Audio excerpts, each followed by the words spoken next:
Good morning and welcome to the online service here with Hope Community Church downtown. My name is John. I am one of the pastors here at Hope. Again, special welcome to those of you who may be tuning in with us for the first time, or maybe you just happen to be scrolling and happen to come upon us. Welcome to as well. I always like to start off a little bit with just sharing a little bit about myself, and there's really only one thing that most people need to know. I am a Star Wars fan. And actually, there's typically a running joke whenever I have the opportunities to be in front with how many Star Wars references there are actually going to be throughout. I'm going to get them all done here at the beginning, but yes, I am a fan of Star Wars, clearly. And so again, if you're the type that connects with like sports analogies or other, I'm sorry, there's not going to be any today. But I obviously very sympathize with those that aren't big Star Wars fans. You know, for me, it's in many ways, it's kind of the nostalgia of it too, of like how I grew up with it. And so, and in many ways, like I get it. If you were watching things for the first time, you might not have that same value. Because again, even as myself, I will admit that as a Star Wars fan, I have a lot of disappointment in my history with my fandom of Star Wars. Like, you know, obviously the original trilogy, but then, you know, this came along, episode 1, and then episode 2, episode 3, episode 7, 8, and 9, and the Book of Boba Fett, and the Obi-Wan Kenobi series. And so, again, publicly, I tend to be the guy who just says, hey, if I watched the movie and I was entertained, it's all good. But, you know, behind closed doors, I got this one friend who's a big Star Wars fan with me, and he's my go-to person when I just need to be like, dude, what were they thinking? What was that? You know, we bat around ideas of how, of course, we would make it so much better, you know, clearly. And, but again, so I understand for those that might not have interest in Star Wars. I get it in that regard. And again, this friend of mine, it's actually a really unique thing that we actually bond over, and it's actually kind of a connection piece. Because again, with a nostalgia and growing up and loving of Star Wars together, there's this almost like this unique connection that comes when you can relate with someone, or someone can relate with you, and that they're familiar with kind of the context, right? And so you probably have this in a variety of different spheres in your life as well. So, you know, maybe there is a sports team or something that you really have big fandom over, and you have kind of people that have been with you in that journey as well, or coworkers who kind of just, hey, I can relate to you and I'm familiar with like your work context. And so when you share about stories, oh yeah, I know how that goes, and that's hard and frustrating. Like they just can relate on a different level. Someone that gets your family, maybe that's one where, again, someone who actually knows your family. So when you share some of the stories, or maybe in difficulties, people can say, oh yeah, I can see that, or I get that. And there's just, again, that connection that comes with that. But maybe also on the harder stuff too, right? So for people who have gone through maybe a job transition, unexpected job transition, there's kind of a uniqueness of a connection that comes when someone can relate to that and walk you through with that. Or maybe you're recovering out of some element of addiction and being able to talk with someone who's kind of gone down that path, or maybe you've gone through a divorce. So again, there's just this unique connection that you make with another person who can say, I get it, I understand, I can relate, I'm familiar. And that is actually where we're ultimately going in our time here this morning. So if you are brand new with us, we are in a sermon series going through the book of the Bible, so the entirety of the Bible in 16 verses. And some of the desires and hope in that is really the Bible can be an intimidating book, obviously with how big it can be, but in many ways, how to make it more digestible, compact, and really kind of communicate the totality of the story, or the thread that really goes throughout. We're taking this time to kind of walk through it really in 16 verses, and not to, you know, obviously there's a lot of danger times when you just cherry pick certain verses out of their context and, you know, just expand on those. But again, these are really in the context of the whole, trying to say, yeah, what are those kind of big mountaintops, or those big significant items or times in the Bible itself that really carry the story forward. So if you've been with us for a while, here's kind of the timeline of which that we've been going down. Last week, if you had a chance to listen to Pastor Davis's sermon on the kingdom or King David, and just really in some ways the upside down nature of it, and how the kind of unintuitive portion, or how it is almost unintuitive to what we would think in more of a worldly sense. And today we are on the suffering servant, which the passage, or that one verse, again of the 16 verses, it comes from the book of Isaiah 53:6. So I'm gonna read that passage, and then we're going to give a little bit more context to what's going on. So Isaiah 53:6. We all, like sheep, have gone astray. Each of us has turned to our own way, and the Lord has laid on him the iniquity of us all. So again, very, very vague, broad context, what's going on here. So again, you follow the timeline of where we were at with King David and kind of the Israelites, or God's kind of chosen people, going back all the way to the when we talked about Father Abraham, and how God made this promise through Abraham to multiply his descendants and for his descendants to be his people. And we get to this part where Isaiah comes on the scene, which is, hundreds of years after King David. And one thing that we've also talked about was this element of the law, how the law was introduced as well as a way for guidance for God's people. And as even time has gone on, even with King David and this kingdom being established, it hasn't solved the problem. So even from the time of King David, you have his son Solomon, and then Solomon had two sons, Rehoboam and Jeroboam. And from that, some situations happened where the kingdom of Israel actually split into a northern and a southern kingdom. And again, things aren't looking good, so to say, where ultimately, as if you've tracked through the thread, we talked about this element of sin hasn't been resolved. It still continues. And so with actually even where we're kind of at in the timeline here, if you go, I think, some 300 years after the time of King David, there's this account of a new leader. His name's Josiah, who comes on, and he's doing a remodel project. And through that remodel project of the temple, they actually find the book of the law. And they're like, they didn't even know what it was. And so until it was actually read, and at that point it was, I think they say the earliest way or time of which it was actually read previously was almost 250 years prior to that. So it's almost, we just recently celebrated, July 4th, and it's almost similar to if, there was this big remodel project at the state capitol or at the, in Washington, D.C., and all of a sudden, we just magically found the Declaration of Independence, and no one had any context for it for, only these hundreds of years. And so there's this element of not only people weren't following the law, they didn't even know what it was. And so again, this element of sin had not been obviously taken care of, which is, again, the big item we're looking at throughout this timeline, is how do you deal with this big issue of sin? So we're going to expand, again, to give a little bit more context. We're going to just broaden out. We're going to read through Isaiah, again, 53, but we're going to take the verses before it, so read through verses 1 through 6. So let's do that together. Who has believed our message, and to whom has the army of the Lord been revealed? He grew up before him like a tender shoot, and like a root out of dry ground. He had no beauty or majesty to attract us to him, nothing in his appearance that we should desire him. He was despised and rejected by mankind, a man of suffering, familiar with pain. Like one from whom people hide their faces, he was despised, and we held him in low esteem. Surely he took up our pain and bore our suffering. Yet we considered him punished by God, stricken by him, afflicted. But he was pierced for our transgressions. He was crushed for our iniquities. The punishments that brought us peace was on him, and by his wounds we are healed. We, all like sheep, have gone astray. Each of us has turned to our own way, and the Lord has laid on him the iniquity of us all.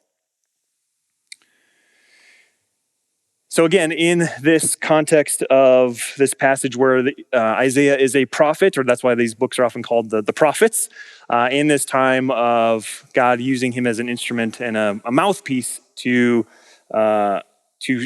speak against Israel and their lack of keeping of the law. In it, you also find these prophecies that where these prophets are looking to something else and actually external to the law to solve this problem. And this is where they are looking toward, if you've heard the term, this Messiah, or this chosen one who will actually save, who will actually take care of that problem. But again, it's veiled at this point. It's not fully known what will come of that. Where obviously, if we have the benefit of zooming forward hundreds of years to when Jesus comes on the scene, and these groups are still trying, these subsets of Israel, still trying to figure out, how do I mentally think about or comprehend this element of Roman occupation, and that really becomes almost the center stage for many of them, and figuring out how do we kind of atone for our sin in a way that once again this land will be restored to Israel. And if you read the Gospels, you see that there's almost this desire for this militant warrior, this person who will just overthrow Rome and will, again, renew the land to Israel. And what you see instead is Jesus coming on the scene. And in many ways, again, pieces of God's word like this get lost. And much like the passage originally said, or the prophecy came, is he'd be one who would be despised, one that would be looked at as unattractive, that there wouldn't be anything that would draw us to that. In many ways, he'll go through this suffering, and because of that suffering, we won't attribute it to this passage. Actually, he'll be ridiculed and thought of actually being almost cursed by God. And so that obviously is the key part of the gospel message that we ultimately cling to, that in many ways it's called the Great Exchange, or it's come to know as the Great Exchange, where the beauty of the gospel is that Jesus himself bore the penalty for our sin. In exchange, his perfect life, his righteousness, in other words, is granted to us. And so it's this again, great exchange, where again, as the prophet Isaiah talked about, where our his punishment actually brings us peace, and his wounds actually bring us healing. So again, this great exchange happens. Fancy theological terms that you'll typically hear when this concept is talked about is substitutionary atonement, or imputation as another one. Again, fancy words, but can maybe deduce even just from what the words sound like. Substitutionary atonement, this concept of someone as a substitute, that they're actually taking your place, something that is meant to be you, but they act as a substitute. And then atonement being, how do you make one right with God? How do you cover, again, this element of sin, or atonement, and reaching back again to this element of the law, and how they even look toward the sacrificial system. But even as Bart shared weeks ago about that, the blood of lambs and goats does really nothing. If anything, it just highlights or creates a foreshadow for blood to be spilled to actually accomplish what needs to be accomplished. So again, this substitutionary atonement, or again, imputation, is sort of the act of one kind of being attributed to another.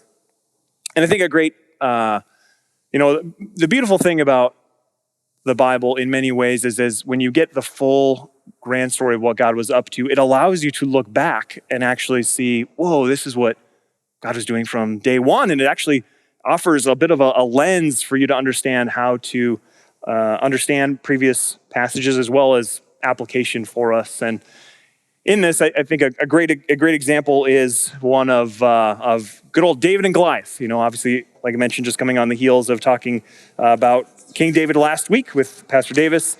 And in many ways, it's a story that I feel like is fairly common, even outside of the Christian world, where you have the Israelites, again, God's chosen people, and there's this large army, this enemy against them, these Philistines, and this giant warrior Goliath comes out and basically says, "Hey, send someone to fight me. Whoever wins, if you guys win, we'll become your servants. If we win, you become our servants."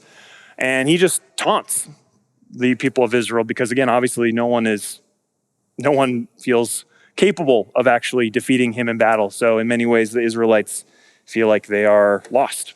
and impending doom in many ways. Where then you get little David. He at this time he's not even in this battle. In fact, he's so young. He's still tending flocks, and his older brothers actually are on the battlefield front, being older and having gone with the army. And so he actually gets sent by his dad to bring them some food. So I mean, he's a glorified door dasher right now. And he comes to the battlefield. He sees Goliath. He hears about this, and he basically says, I will fight him. I think, God will be with me, and have this conversation with the king, and eventually again comes out. And again, you are likely familiar with the story. Gathers some stones with a slingshot, approaches Goliath, slings a stone, hits Goliath in the forehead, and Goliath falls down. And so the Israelites win. And in many ways, when people share this story, there's a lot of times where they look, how can we apply that story to us today? And frequently, I even remember watching a TED Talk one time on someone who I think they were trying to analyze and said, David was part of this really almost like ninja warrior, sling warrior clan. So that described how he got to become victorious. And it was just kind of that's interesting. But even in Christian spheres, often when this story is shared and gets to the application of how this applies to us, it typically goes to, we all have the giants in our lives, these big or some, these large either goals or barriers or struggles or something going on in life that just doesn't feel like anyone could surpass it. And with God's help, you can be the underdog. You can be the David and Goliath. And so trust God, and he'll help you. He'll help you be the victor in many ways.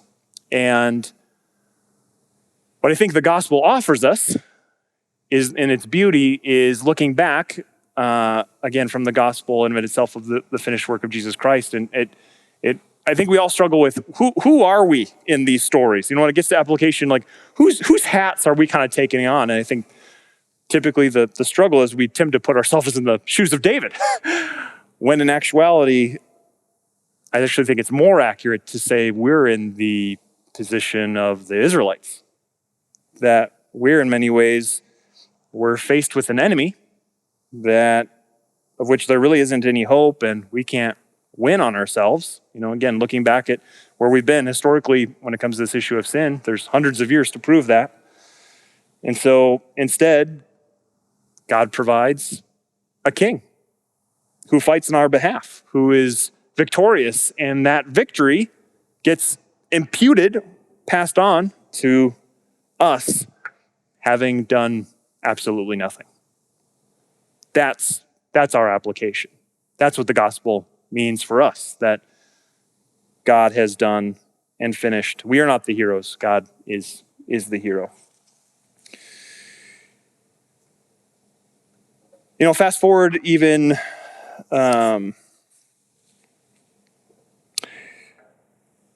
more, it's a concept that we struggle with day in and day out. I mean, if you even recall a couple weeks back, I think, again, when Pastor Davis shared about, we always have this propensity to go from law to grace to understanding that God has done this work for us, and then we find ourselves always coming back to law, that there's this gravitational pull in us to draw us away, and in many ways, we feel like, if we can just muster it up, we can take on Goliath. If we just work harder, we can take on the Goliath. And the reality is we can't. That, again, the most freeing thing is for us to realize that God has actually stood in our place.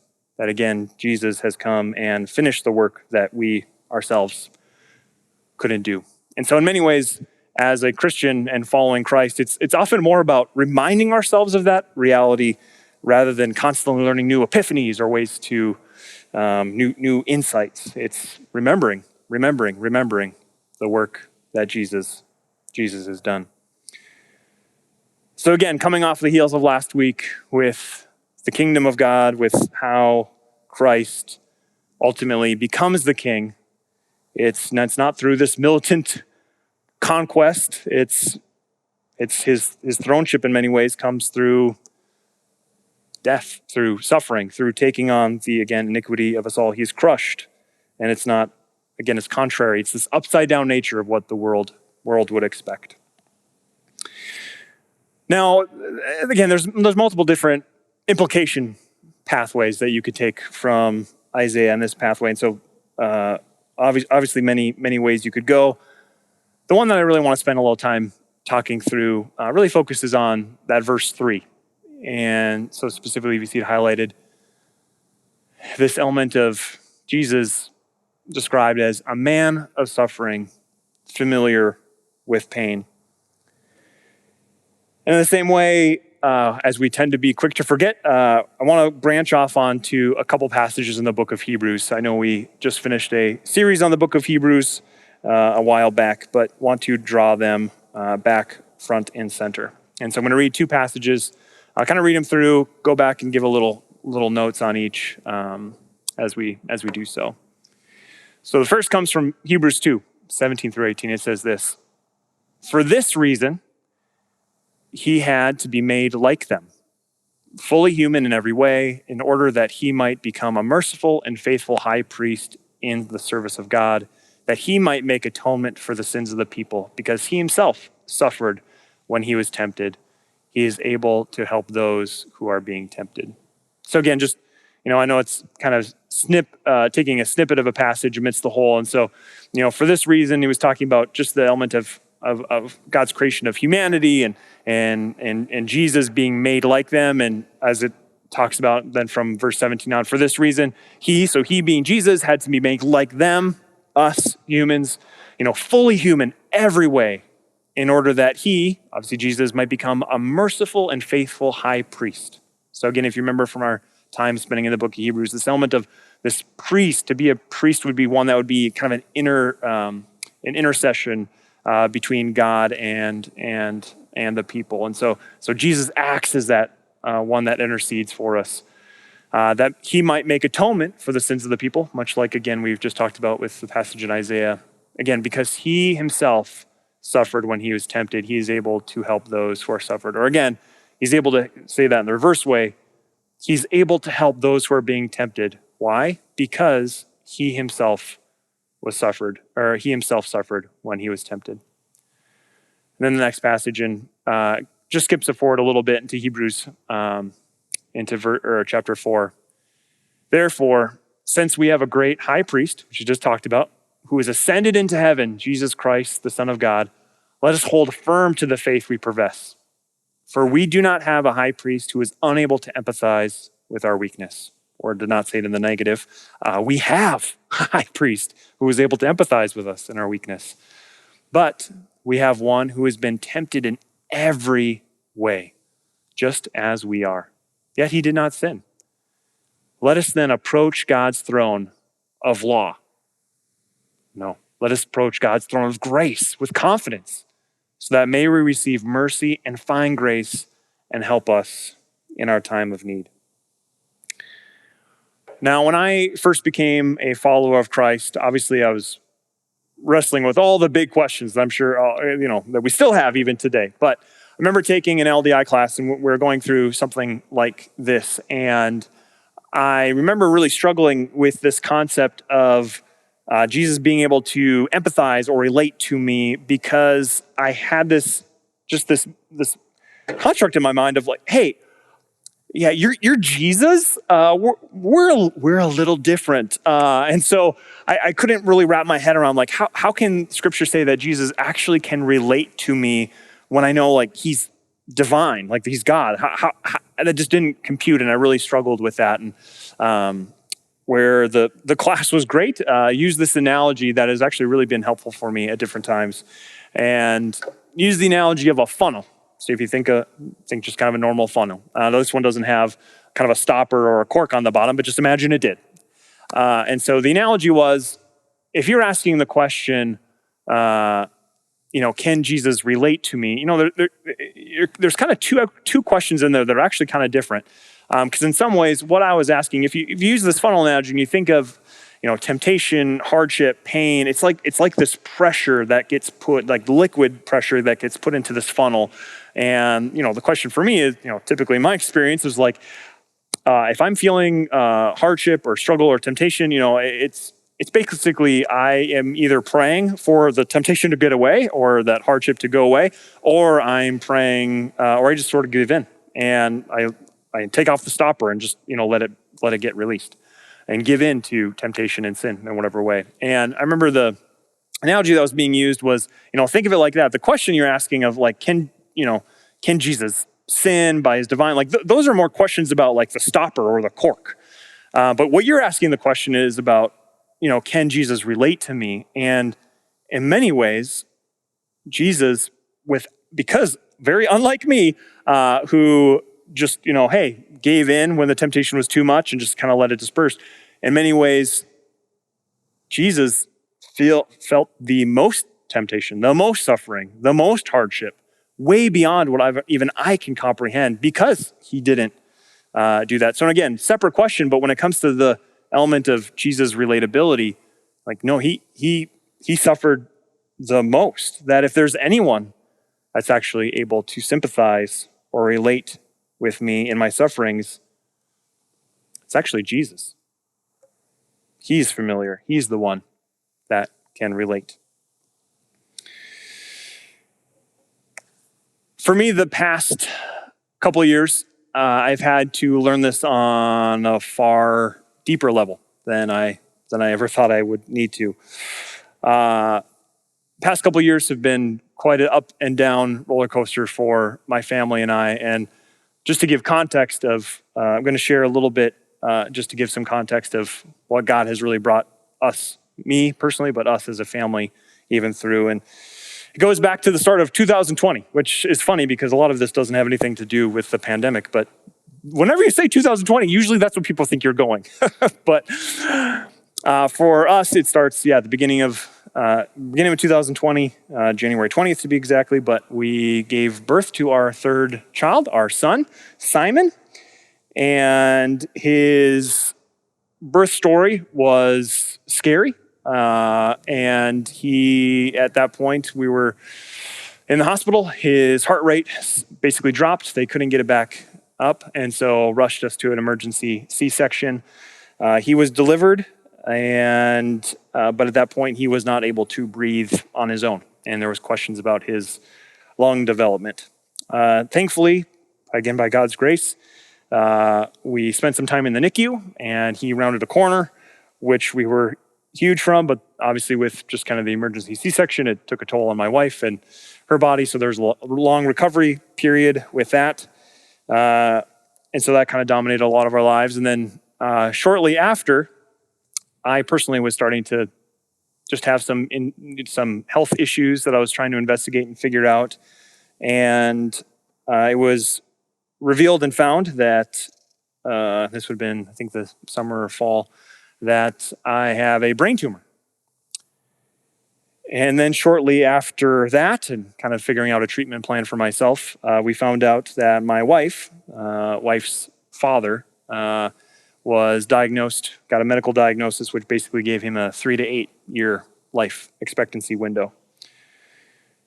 And so we're dealing with a lot of different medical hardships, trying to struggle of like, okay, what's going on? And we thought it would maybe be the end there, but it continued where so again, that third son, Simon, shortly then after that, was in the hospital for just a clinic for a normal checkup, got some blood drawn, and was found that he had some irregularities in his blood.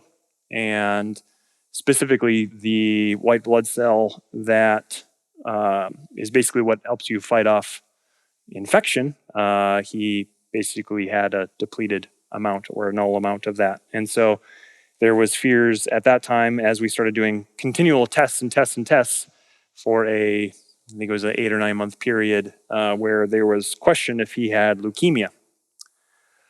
And so you have that kind of waiting game in the process as well. And obviously, given the context of all of this, when you have a kid who was recovering from respiratory issues, and then now has no white blood cells or ability to fight off infection. The whole pandemic thing makes you a little bit more cautious as a parent, and just not knowing implications that would have. So we're going through this, and again, with our own family, but then also thinking through Katie's parents and their long-term care.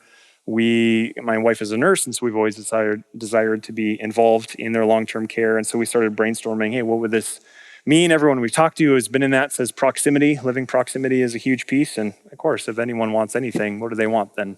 Just more time with their family. And so, long story, we ended up finding a house which needed some work and be renovated, but then it actually sat on a piece of property where it's technically a double lot where we could then build a little place for Katie's parents. And that was kind of the trajectory we went on. So we sold our house, we purchased this house, and began kind of the process of subdivision and getting the house underway. And then in that, we then found out, well, I guess we found out previously, but in that time, then we gave birth to our fourth child, our little sweet baby Lucy.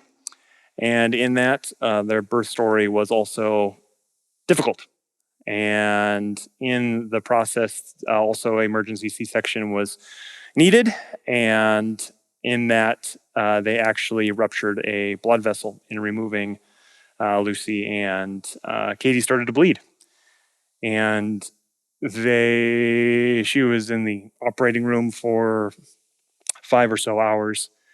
And there's a lot of questions on how to kind of internally get her back to health, because in that process, they were actually able to stop the bleeding, which is great, but they did some damage internally. And so that led us to probably another total 8-month journey of her recovery, being almost bedridden for a good portion of it.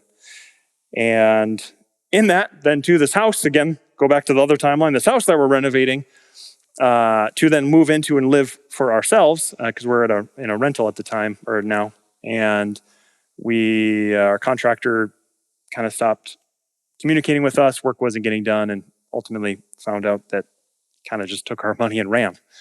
And so we're picking up the pieces from that even currently and hopping around different rentals. And in this, I've struggled a lot, really struggled. I think, I wish I could tell you that I was the 5-star Christian who took this all and gave, the good old Midwest silver lining temptation of just like, well, there's good coming out of it. And it was hard. It's been a very dark season for me and for us. And this element of Jesus relatability has been on the forefront of my mind the past couple of years. And I've had to really hold on and cling that God, again, the temptation for me was always to think of Jesus as he's aware, but he's very distant. Versus being reminded that Jesus he's with me. He's here with me. He's crying with me in those really hard moments. And I think one of the pieces that God has really used in this process is I feel like it has opened my eyes to everyone.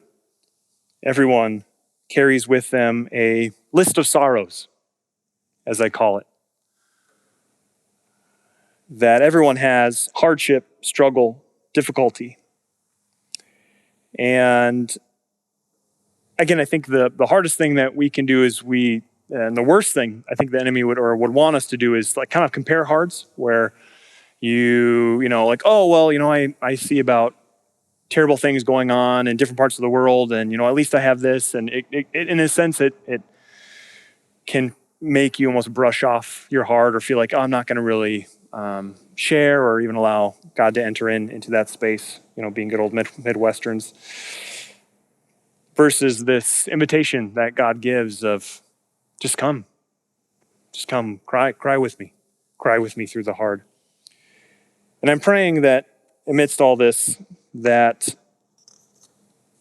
again, one of the things that God will continue to use in my life is to open my eyes. And again, remind me that everyone carries this list of sorrows. In fact, even just this week, the reality is we live in a broken world. And even just in our body, just even this past week, suffering has occurred. And these are just the things that I heard about, whether through emails or happenstance, but a couple who's been struggling to get pregnant, but strong desires for pregnancy, who have been going through multiple miscarriages in the past and are just clinging for hope.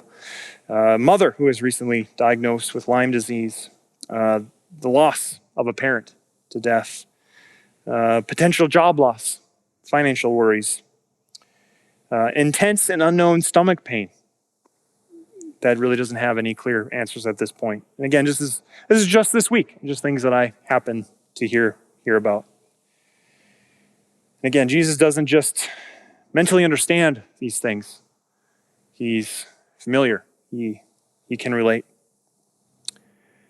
So I don't know what list of sorrows you carry with you. Chances are, again, because you're human and from the Midwest, you keep them pretty close to your chest and don't like to talk about them. Whether that's broken family relationships.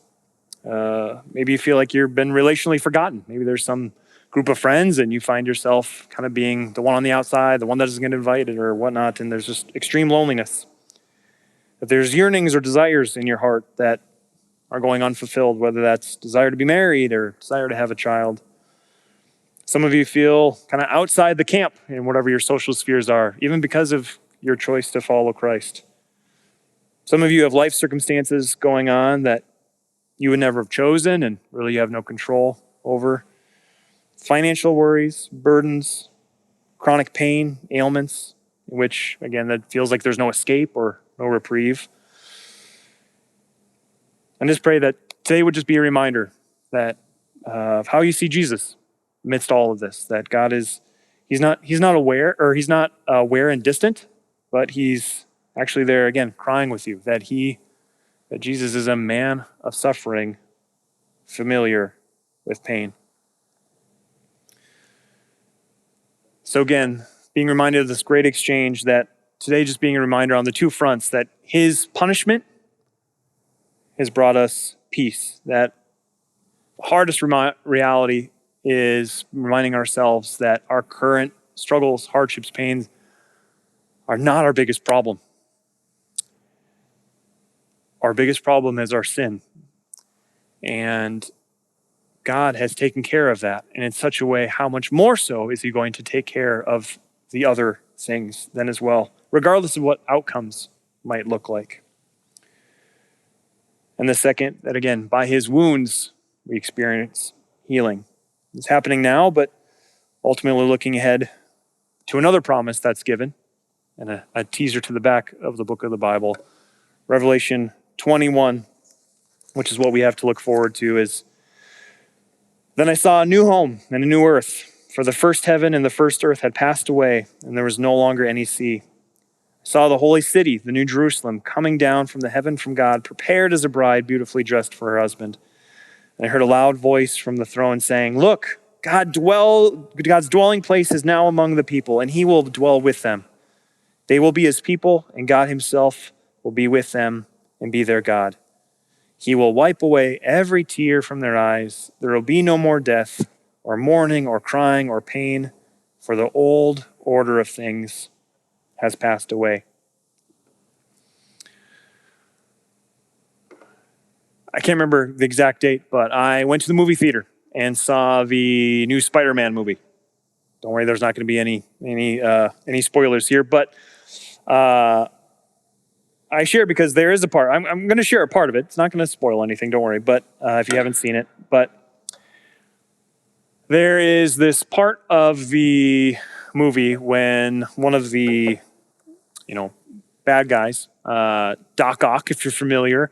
If you're not familiar, I'm sorry, this analogy might not land on you, but describe, again, it sounds so funny and superhero when I say it out loud, but he's got these, giant mechanical arms that are kind of connected to him via his spine, and the whole way he became a bad guy was because there's this little chip in the back that got corrupted, and so rather than him controlling these mechanical arms, they're kind of controlling him. And there's this moment in the movie where Doc Ock, that chip, actually gets restored.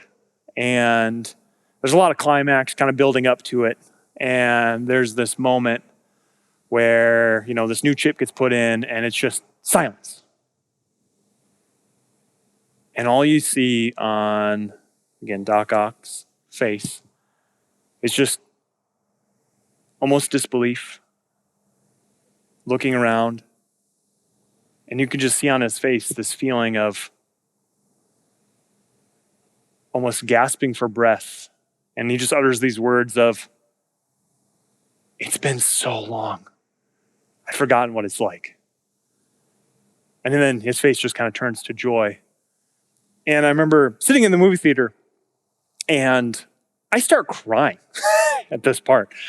And which is funny because, again, you're probably the one, if the person crying in a superhero movie, you probably judged them. You probably judged me.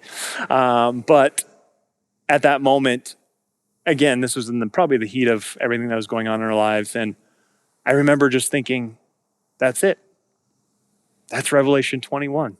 That there's going to be this moment when there's going to be this gasp of breath. I'm going to think, I don't even know what life was like without hardship and pain and suffering and the effects that sin has had on this world. And man, that's going to be a great, great, great day. Let's pray together.